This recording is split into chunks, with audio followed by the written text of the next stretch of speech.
কে সেই বিলাল যার বাড়ি আফ্রিকা? নবী মারা যাওয়ার পর বিলাল আর মদিনা আসে না, মদিনার নাই। বিলালকে সবাই মিলে সালাম জানালো, বিলাল নবী মারা গিয়েছে, তখন থেকে তুমি আর কেন মদিনা আসো না? এবার সবার অনুরোধে বিলাল যখন মদিনা আসলে সমস্ত সাহাবীরা বলতেছে, ও বিলাল তুমি আমাদেরকে আবার আযান শোনাও, একবার আযান দাও। হাসান হুসাইন রাদিয়াল্লাহু তাআলা আনহু বলতেছে, ও নবীর মুয়াজ্জিন,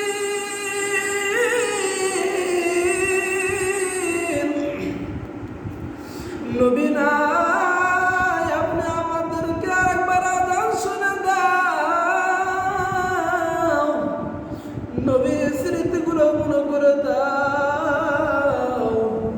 আল্লাহু আকবার, আল্লাহু আকবার। ওই সময় যখন বিলাল নবী থাকতে আযান দিতেন, বিলাল রাদিয়াল্লাহু তাআলা আযান দিতেন, নবীজি সাল্লাল্লাহু আলাইহি ওয়াসাল্লাম সামনে দাঁড়িয়ে থাকতেন আর আযান শুনতেন।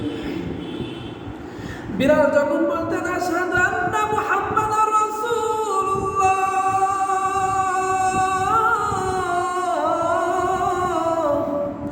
আর এমনি হাতে তাকে বলতেন আশহাদু আন্না মুহাম্মাদার রাসূলুল্লাহ। যখন বিলাল যখন আশহাদু আন্না মুহাম্মাদার রাসূলুল্লাহ বললে, দেখে নবী নাই, আর বিলাল না থাকতে পারে, বিলাল সঙ্গে সঙ্গে বেহুশ মাটিতে পড়ে গেল। বিলাল বেহুশ, কোনো জ্ঞান নাই। এবার যখন বিলাল যখন জ্ঞান ফিরে আসলো, সাহাবীরা জিজ্ঞাসা করলো, বিলাল ভাই তোমার কি হয়েছে, তুমি হঠাৎ করে কেন জ্ঞান হারিয়ে গেল? বিলাল বলতেছে, রে ভাই আমি আগে আযান দিতে চাই না,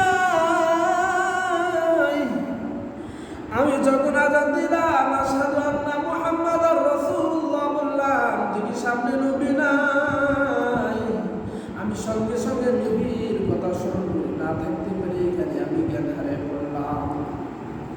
কে সে বিলাল যে বিলাল নবীর জন্য এত পাগল, এত পাগল?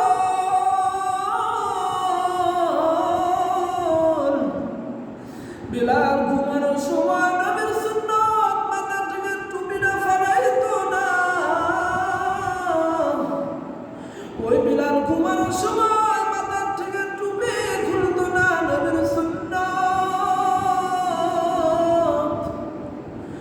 ওই বিলাল যখন উমাইয়া বিন খালফের গোলাম ছিলেন, ওই বিলাল কাজ করার উমাইয়া বিন খালফের কাজ করতো, আর জিহ্বা লড়াইয়া, দুই ঠোঁট লড়াইয়া কি যেন বলতো। উমাইয়া খালফে একবার জিজ্ঞাসা করলেন, হে বিলাল তুমি কি করো? বিলাল রাদিয়াল্লাহু